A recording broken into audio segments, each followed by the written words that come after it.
Pamēģināšu paskaidrot, kā mēs varam atlasīt, pie kurās konjugācijas pieder darbības vārds. Ja?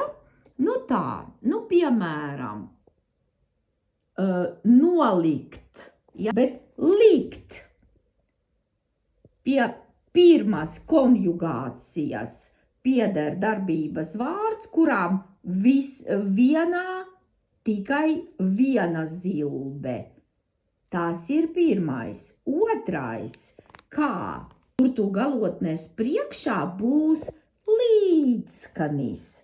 Перед окончанием т vai ties, ja, будет согласный, ja, līdzskanis, согласный.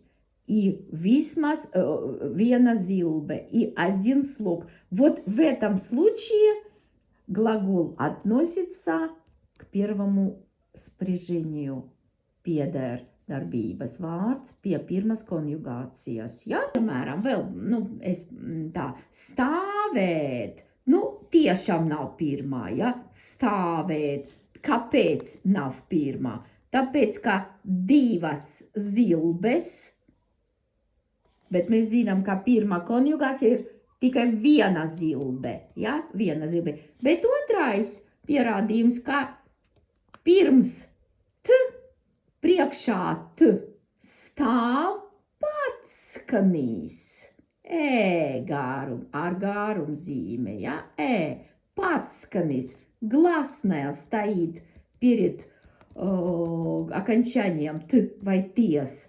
А гласная нам говорит, что глагол точно не относится к первому спряжению. Значит, и мы, конечно, понимаем, что это vai otrā vai trešā. Ja, bet mēs nezinām, потом и pēc там. Ja, там будет еще тоже потом это, чтобы не путать. Значит, наша задача сейчас atpazīt, pie kurās konjugācijas pieder darbības vārds. Ja? Sēdēt ņēmam arī nav pirmā, ja? Jo pirmā mēs zinām, ka viena zilbe, bet šeit ir divas zilbes. Sēdēt un t. Tas ir pirmais, ka divas zilbes, un otrais, ka ar garumzīme. Priekšā t stāv patskanis, bet mēs zinām, ka pie pirmās konjugācijas priekšā patskanis, ja?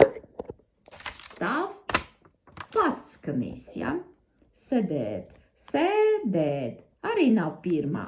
Otrā vai trešā arī nezinām labi, bet nav pirmā.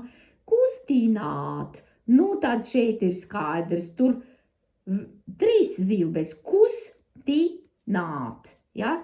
Trīs zilbes, bet trīs zilbes mēs zinām, kā pie trešas, ja? Pie trešas konjugācijas pieder kustināt darbības vārds. Un otrais, ja, tad kā priekšā, galotnes priekšā stāv ar garumzīme. Tas nav pirmā, tas ir kustināt. Šī darbības vārds pieder pie trešas konjugācijas.